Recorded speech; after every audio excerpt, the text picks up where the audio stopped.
Canteloup. On démarre par cette info très commentée. Les bureaux de tabac vont bientôt pouvoir vendre des munitions de chasse. Au revoir René, à demain. Oh, quelle belle idée j'ai eue pour relancer les buralistes. Hein. Bruno Le Maire, bonsoir. C'est votre idée, ça, de vendre des munitions dans les bureaux de tabac? Ben oui, parce que où qu'on trouve les chasseurs avant la chasse? Au bar PMU. C'est là qu'ils se mettent un petit coup derrière la cravate avant d'aller chasser bourré. Et là, bim, tu leur vends les munitions direct sur place. Une cartouche de clope et une cartouche de 22 long rifle. Un banco et des chevrotines. En plus, sans vouloir me vanter, je trouve que c'est vraiment une super période pour vendre des armes dans les centres-villes. Non mais attendez, on parle de munitions, hein, pas des armes. Si, les munitions c'est chez le buraliste, mais les fusils, on pourra les trouver en boulangerie. Oh, je vais te relancer les petits commerces, moi. Oh. Il est prêt à tout. Vladimir Poutine, un commentaire? Très bonne idée, vendre munitions dans bureau de tabac. Russie, plus avoir munitions. Je vais passer faire l'auto chez vous. Et sinon, vous vendez des chars d'assaut chez Noroto ou Speedy? Non, je crois pas, mais Bruno Le Maire est capable d'y penser. C'est Slimane qui représentera la France à l'Eurovision le 11 mai en Suède.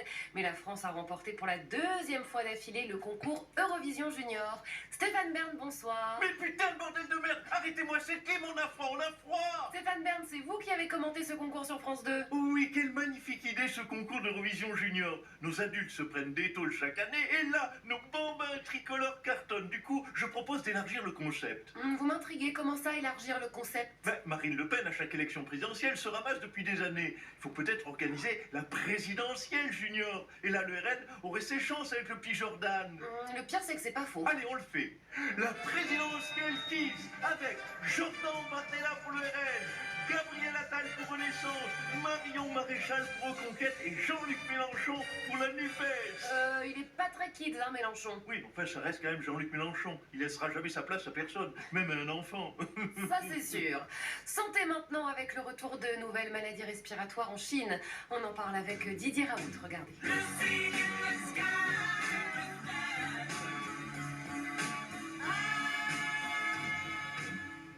Professeur Raoult, bonsoir. Alors, des nouvelles maladies respiratoires en Chine inquiètent l'OMS. Salut les nazes. Enfin, une bonne nouvelle à l'actu. Comment ça, une bonne nouvelle? Avec les guerres, il y a les généraux qui nous ont piqué nos places à la télé. Nous, les médecins, on était des stars. On faisait selfie, on insultait les journalistes. Là, c'est foutu, là, c'est fini. On a l'impression d'être les chanteurs sur la tournée des Stars 80. Bon, ok. Donc, un mot sur ce nouveau virus en Chine, quand même? Les marchands d'armes disent qu'il nous faudrait une bonne guerre, et nous, les docs, on dit qu'il nous faudrait un bon virus. On croise les doigts pour que ce soit un virus bien compliqué, avec plein de variants, et qui va se guérir avec le remède miracle, l'hydroxychloroquine. Oui. Le nouveau virus se soigne avec l'hydroxychloroquine? Ah ben j'en sais rien, tout ce que je sais, c'est que j'en ai encore 3 tonnes sur les bras, et que je vais essayer de les refourguer. C'est Black Friday. Pour une boîte achetée, une boîte achetée. Il nous avait manqué. Le film Napoléon de Ridley Scott cartonne au box-office. Pour en parler, Philippe de Villiers, notre invité.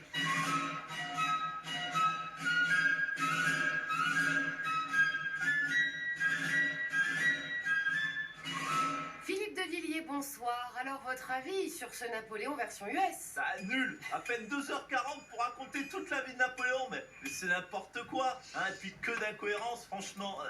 Oui, l'acteur qui joue Napoléon, Joaquin Phoenix, a 49 ans et il joue Napoléon quand il en a 24. Non mais est-ce que nous, Français, on ferait un film sur Abraham Lincoln, joué par Malik Bentala? Non. Hein, est-ce qu'on se permettrait de prendre Gérard Depardieu pour jouer Barack Obama? Non plus. Alors s'il vous plaît, hein, laissez-nous faire nos Napoléons. Oui, enfin, en même temps, quand les Français font Napoléon, ils prennent Christian Clavier. Et alors, Clavier en Napoléon, c'est bon. Il est petit, de droite, il a une maison en Corse. C'est quand même mieux que ces Américains et leur casting bidon. Alors allez-y les Amerlocs, tant qu'on y est, puisque ça marche. Faites De Gaulle joué par Arnold Schwarzenegger, puis Louis XV par Johnny Depp. Ah, ça a été fait, et par une Française. François Cluzet, un commentaire? Putain, Ridley Scott, mais ouvre les yeux. C'était moi, Napoléon, merde. J'ai la même taille, la même prestance. Et puis moi, j'y serais allé sur l'île de Sainte-Hélène. Il paraît que là-bas, on mange des huîtres magnifiques. Oui, et ça vous changerait du Cap Ferret. Bruno Le Maire, vous êtes vraiment sûr que c'est utile de vendre des munitions dans les bureaux de tabac? Et oh, qu'est-ce qui tue le plus chaque année en France, hein? Les balles ou les cigarettes? Alors arrêtez de faire la chauchotte. Oh, ça va, Didier Raoult, un petit message de santé publique contre le tabac. Mais bien sûr, pour arrêter de fumer, j'ai la solution. L'hydroxychloroquine. Comment vous avez deviné? Un pressentiment. Bon, bah Stéphane Bern, le mot de la fin? Et dites donc, il voudrait pas me laisser sa place dans The Voice Kids, Nikos? Non, parce que l'Eurovision Junior c'est bien, mais c'est qu'une fois par an, alors que The Voice Kids c'est toutes les semaines pendant 3 mois. Et il s'est mieux démerdé que moi, le grec, hein? C'est le meilleur, le grec, on l'embrasse. Salut à tous.